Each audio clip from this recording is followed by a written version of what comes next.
Welcome everybody to another edition of TEW 2020 as is continuing our WCW 2004 series as we're on the road to our next big pay-per-view, which is going to be WrestleWar. As we start out with our pre-show matches, we're live from the Nassau Coliseum in front of 16,000 plus people. We've got an abysmal pre-show match, Ela Skipper defeating Yang, Ernest Miller, and Fit Finley in 12-16 when Skipper pins Ernest Miller with the overdrive. This gets a 52. Skipper gets a 51, Yang gets a 52, Ernest Miller gets a 38, and Fit Finley gets a 46. Honestly, at least this week, most of the people who were off TV for a reason, and honestly, I was just tired of the random six-mans that didn't really matter, so I thought, why not put, a random cruiserweight on here and just see how it would do. So, not too bad. Anyway, start with the actual show, with, of course, the Deadpool coming out. So we start out with basically, Vampiro, Morningstar, and Macias. They all look scary, and again, I think I already told this before, but, behind the curtain, Lestat is currently sitting out his contract, so I'll probably end up just ending up releasing him in a little bit here and just seeing where he goes. But yeah, not much to do with him, so that's why he was sacrificed for his quote-unquote failures the past couple weeks.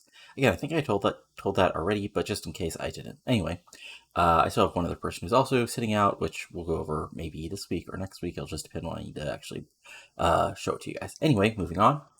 We also with the actual show where basically, Morningstar starts out with saying, we proved last week, the message is always the truth. The so-called future of this business is licking his wounds at home, but the monster Macias is here heading towards the truth of taking the WCW Championship back in possession, making sure Deadpool still rule this promotion like we should, and putting us back at the top of the food chain where we belong.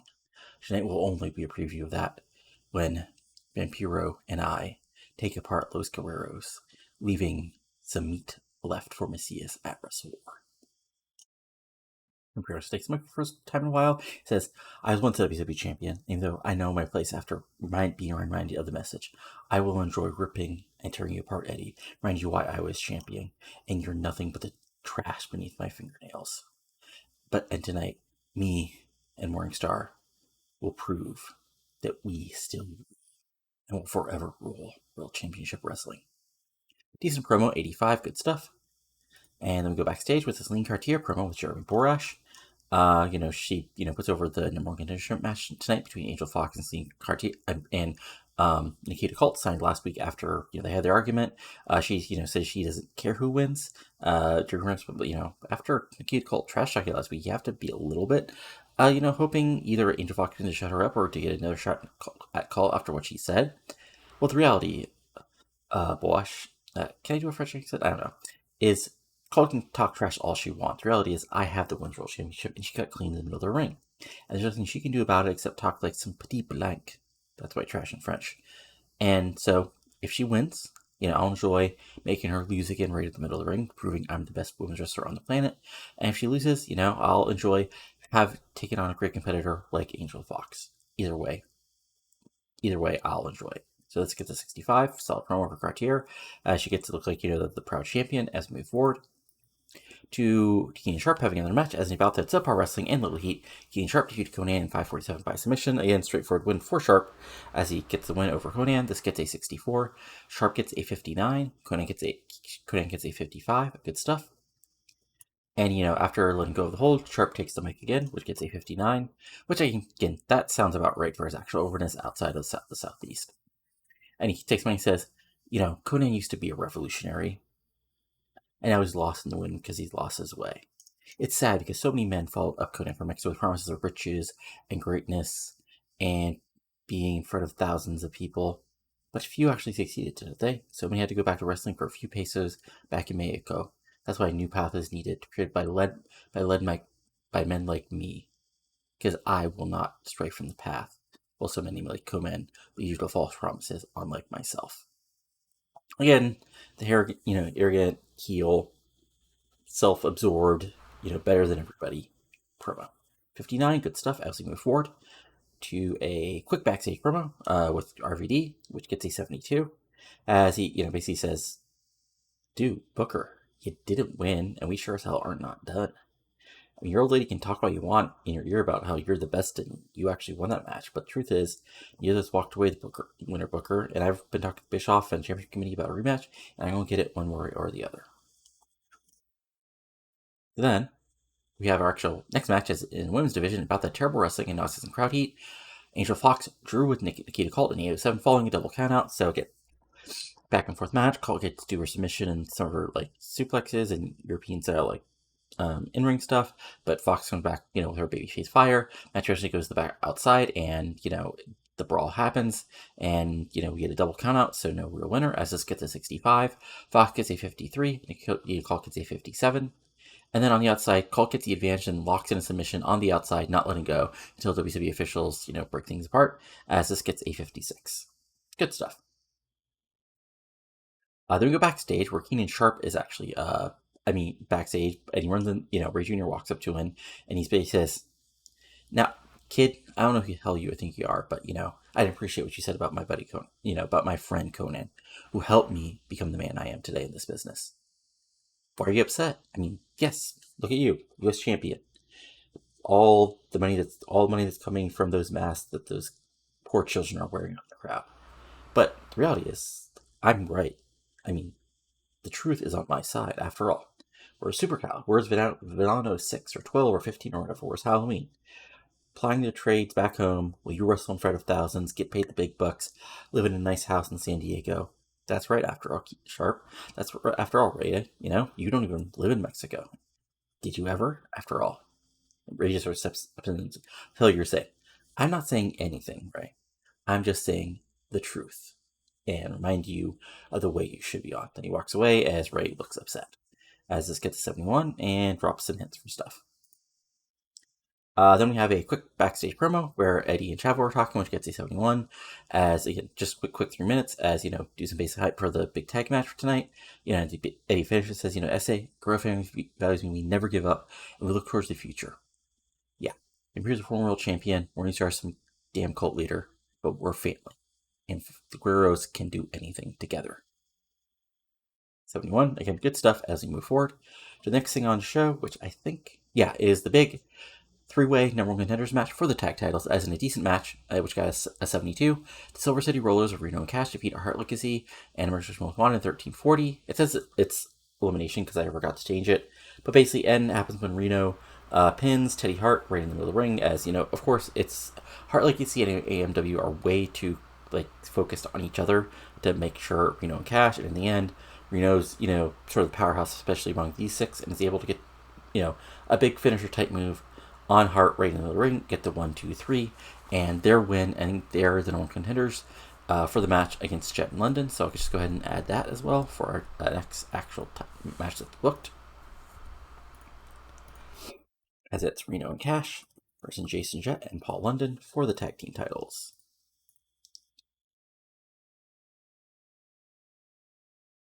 And if we look over the actual results here, we got Cash getting a 70, Reno getting a 65, Evans getting a 72, Teddy Hart gets a 68, and both members of AMW getting a 72. So good stuff, as this gets a 72. And then post-match, basically, Hearts and AMW just continue to fight as Reno and Cash celebrate, which gets a 66. We come back from a commercial, we're backstage. And Palumbo's backstage with Stacy. Jarrett, basically comes by and says, "Oh, hey, Slapnuts, didn't notice a loser like you there." He sort of does the once over of Stacy. It is, shouldn't you want to work with an actual winner? Somebody who's going to be up towards greatness instead of a guy who got his ass kicked by one of those spooky SOBs? And Plum just fires back, "Didn't you lose to Fleur and Canyon?" "No." Jared says, "Remember, no, my lousy partner did. I didn't do a damn thing. Now, I'm on my own now, all by myself. But a beautiful woman like Stacy can be helpful in a variety of ways." And he does a little cocky, evil smirk. And, Plumbo just, steps up to him and is like, "Look, Stacy can fight her own battles, but I just want to kick your teeth in." And Jarrett fires back "But you should be happy I kicked Flair's ass. But here's the difference. I want to beat Flair because I want to prove I was the best. I always respected him. I wasn't upset over something Ric Flair said in Memphis 20 years ago, like you seem to be." And then Jarrett fires back, "Fine, Slapnuts. I'll see you in the ring next week if you can get one of those Slapnuts, Flair, and Canyon team up with you." And kind of says, "Fine, but who's going to be your partner?" And Jarrett just shrugs and walks away. So that sets that up as this gets a 72. Good stuff. Again, like this was like a 3-minute segment, so it wasn't going to hit the tops, but still good stuff to build things. And then we get a quick pop as Monty Brown comes back out with Stevie Ray and Smith Jones as he missed a couple weeks of injury. Now he's back as this gets a 59. And then we get a quick squash as he destroys the last Rue and win 41 by pinfall with a pounce as this gets a 47. Monty Brown gets a 59. There we go. Good stuff. And then Black Excellence celebrate together, which gets a 57. Again, just a quick squash win to remind people, hey, Monty Brown's great back and he's great. And then we have a quick, backstage segment where the Helms Legacy are celebrating. Helms is giving attaboys to Reno and Cash as they're basically talking about, they're on their way to the tag titles. Amber Neal's all over Cash. They're making out. And then Jarrett walks in and says, look, I've got a beneficial situation. I think we both can work out if we want to work together. And they move the camera, push him away, and then they close the locker room door. Seems like Jarrett's going to make a deal with Shane Helms. As this gets a 69, nice, and there we go, forward to our next match, which is about that good heat and decent wrestling. Rob Van Dam defeated Sean Stasiak in 7-13 by pinfall with a 5-star Backlash, as this gets a 64. Straightforward win for RVD as he gets a 87, Sean Stasiak gets a 56.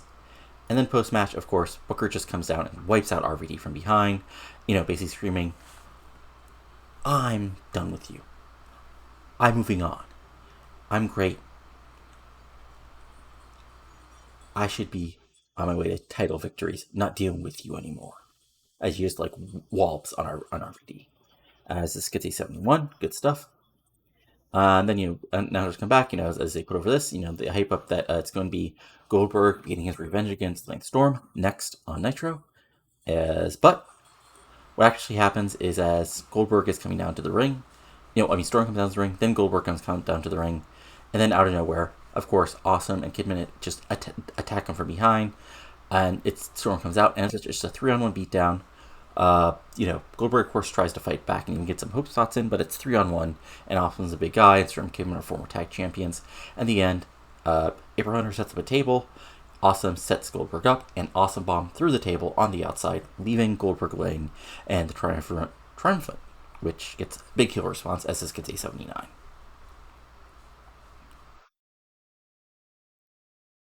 And then it's main event time, and in the main event, and about that great wrestling and good heat, Vampiro and Morningstar defeated Los Guerreros in 1544 when Vampiro pinned Guerrero with the nail in the coffin. Of course, the interference I set did not quite work as expected, which is unfortunate. Okay. Anyway, what actually happens here is, back and forth, really good match. Of course, everybody fighting and fighting. Chavo, Vampiro and Eddie, of course, lock up again, and that got a crowd pop. Of course, Eddie won the title off Vampiro at Havoc. But again, fighting back and forth, really good stuff. And Morningstar, because his cheap stuff, we get a Morningstar Eddie segment, which is sort of like smart fans dream. It's this Christopher Daniels taking on Eddie, but Eddie is fighting back. Even Chavo was looking good, but of course Macy's comes down, and looks like he's and that's just enough for Eddie to go after him on the outside, and that allows Vampiro to drive Chavo down with the nail in the coffin and get the 1, 2, 3. This gets an 87. Vamp gets a 79, Morningstar gets an 87, Chavo gets a 74, Eddie Guerrero gets a 90, and of course begins a 3-on-2 beatdown. Really what Eddie and Missy is sprawling, and then a 2-on-1 beatdown of Vampiro and Morningstar on Chavo, and then big crowd pop as Jeff Hardy comes down to help the Guerreros and clear out the Deadpool for the moment, as that gets an 86, and that sort of ends things out for the moment, as the show itself gets an 83. So not our best show, but a really solid show. Not like quite like top tier stuff, but still really good stuff. And I probably I didn't have that one GOAT promo. There was no random 98 promo from. I honestly should have had the Horseman do the Leftover Horseman do a promo, because unfortunately nothing, and I didn't have that second really good semi main event. What can you do? Not the end of the world or anything. Still good stuff.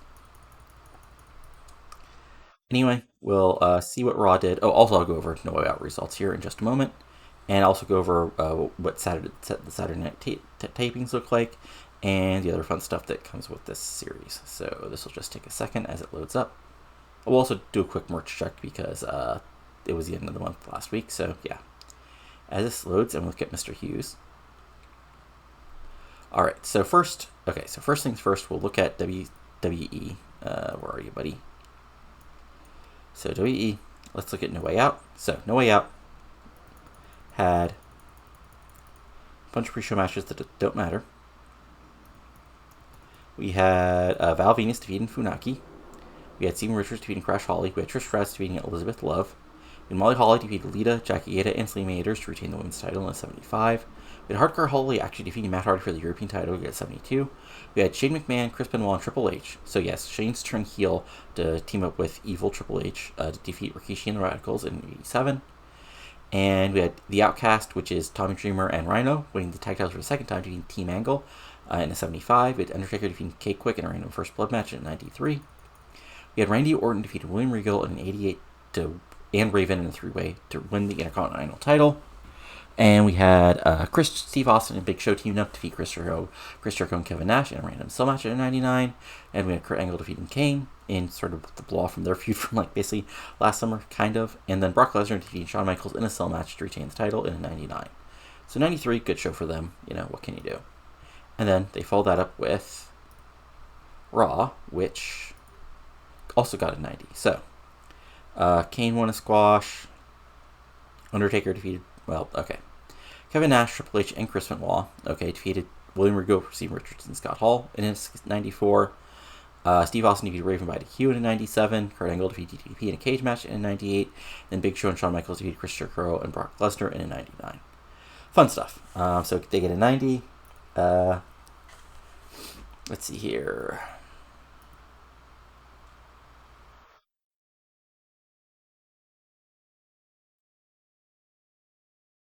Okay, we're probably going to get moves. Okay, so we're going to have to. I'll do that one. Morningstar thinks last. I mean, fine, but it's last LaRue.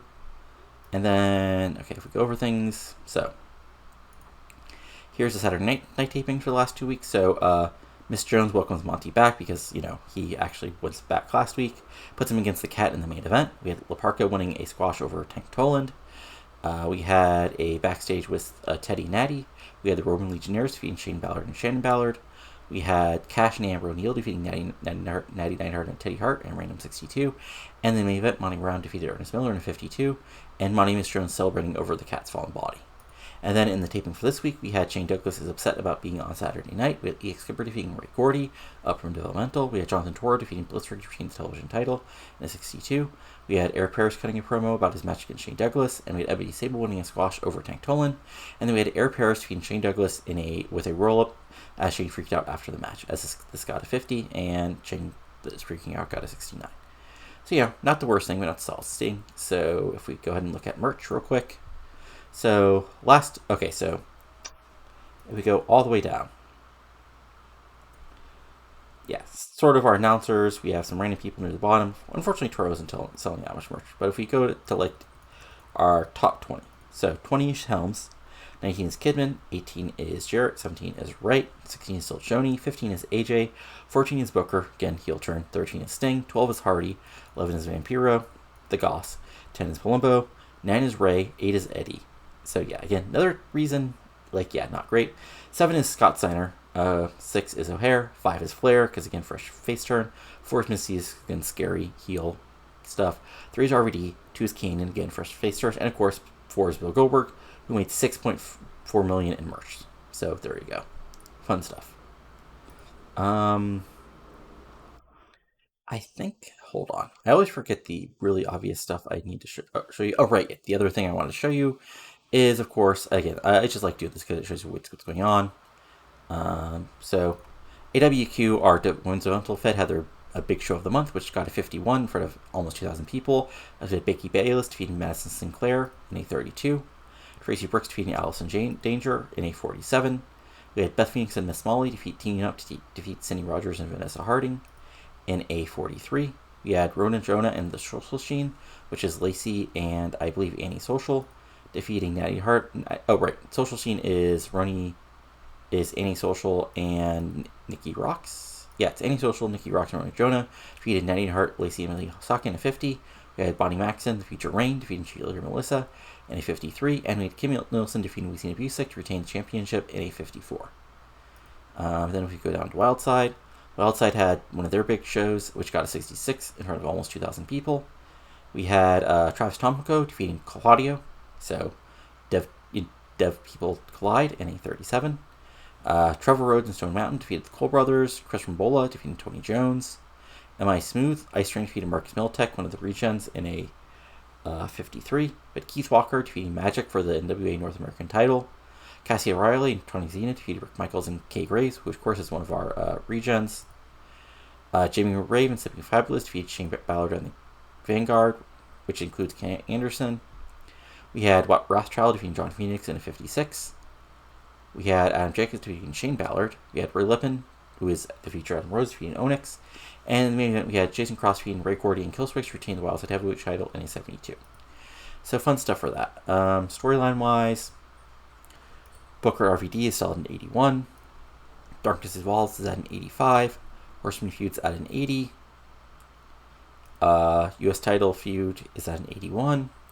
Women's title showdown is at an 63. Hardy Morningstar Vampiro is at an 85.